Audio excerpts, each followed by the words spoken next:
Shalom. धन्य है वे जो धार्मिकता के लिए भूखे और प्यासे हैं।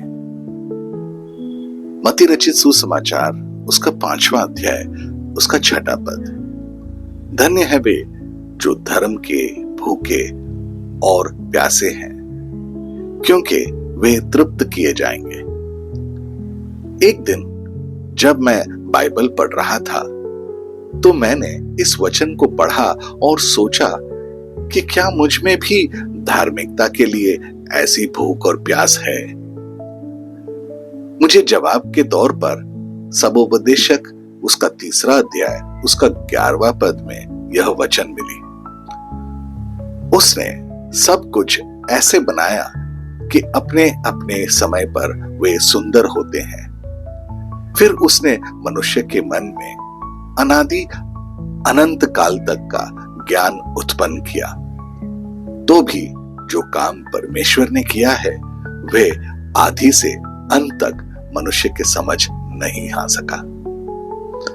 परमेश्वर ने मनुष्य के दिमाग में अनंत काल का समझ रखा है, जिसका अर्थ है कि वह इतनी दूर तक सोच सकता है, लेकिन उन्होंने अपने कामों को मनुष्य के से छिपाया। अब केवल वे ही लोग हैं जिनमें बाइबल के रहस्य को जानने की भूख और प्यास है। परमेश्वर उन्हें इसे प्रकट करेगा।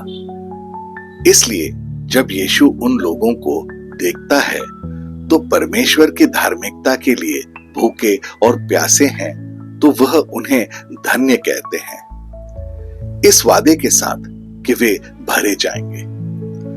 दुर्भाग्य से मनुष्य गलत चीजों के लिए भूखा और प्यासा हो रहा है, ऐसी चीजें जो उसे बर्बाद कर देती हैं, ऐसी चीजें जो उसे उसके निर्माता से बहुत दूर ले जाते हैं।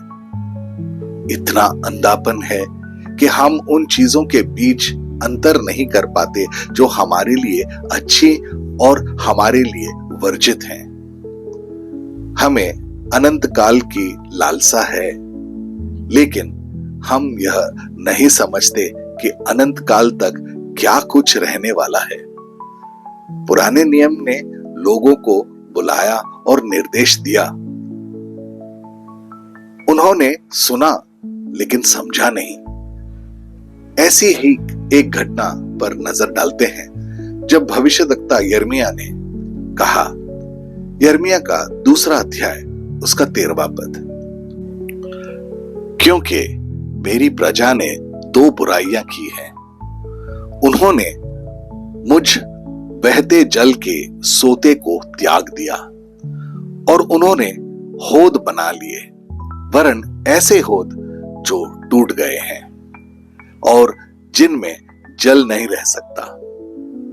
नए नियम में यीशु खुद हमें बुलाते हैं। मत्ती रचित सुसमाचार उसका 11वां अध्याय उसका 28वां पद, हे सब परिश्रम करने वालों और बोझ से दबे हुए लोगों, मेरे पास आओ, मैं तुम्हें विश्राम दूंगा। 15वीं शताब्दी के मध्य तक परमेश्वर का संकलित वचन बाइबल उपलब्ध नहीं था। अब हमारे पास कोई बहाना नहीं है। सवाल यह है कि क्या हमारे अंदर भूख है? क्या हम धर्मी हैं और परमेश्वर की धार्मिकता के बारे में जानने के लिए प्यासे हैं? हम किस तरह की धार्मिकता के लिए भूखे और प्यासे हैं?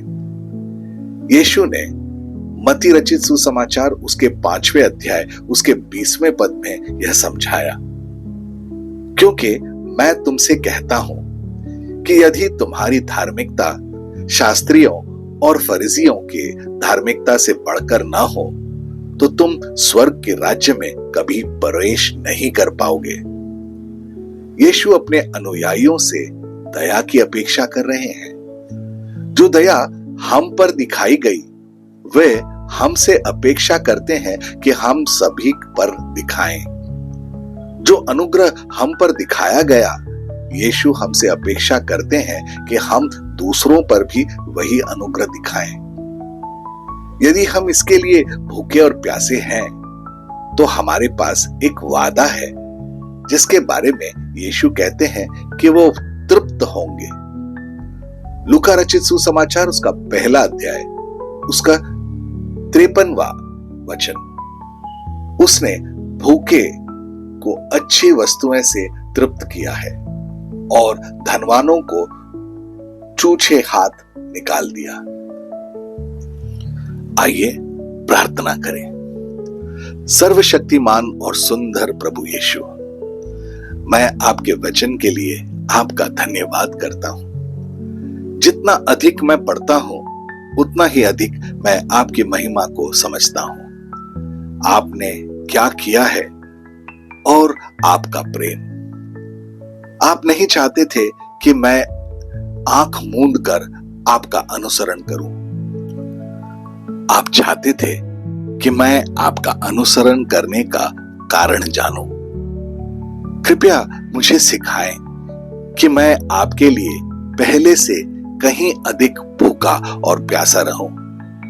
जैसे कि आपका भजनकार कहता है, जैसे हिरनी पानी के लिए तड़पती है, वैसे ही मैं आपके वचन के लिए तरसता हूं। हे प्रभु, आपने मुझे निर्देश दिया है कि यदि मैं मांगूंगा तो मुझे दिया जाएगा, यदि मैं खोजूंगा तो मुझे मिलेगा, यदि मैं खटखटाऊंगा तो मेरे लिए द्वार खुलेंगे।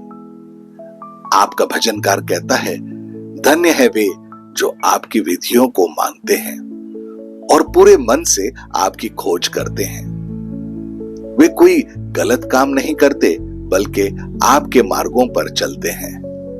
हाँ प्रभु, मैं धन्य हूं क्योंकि आप ही हैं जो मुझ में रहते हैं और मैं आपकी धार्मिकता की खोज करूंगा, यह जानते हुए कि आपकी खोज सच्ची और मुझे पूर्णता मिलेगी। आपके आशीर्वाद और दया के लिए धन्यवाद। आपके अद्भुत और अतुल्य नाम में यीशु मैं ये प्रार्थना करता हूं। आमीन और आमीन। अपने दिन की शुरुआत प्रभु यीशु से करें। सब्सक्राइब कीजिए, नोटिफिकेशंस ऑन रखिए और ये दैनिक भक्ति आपको रोज मिलेगी। धन्यवाद।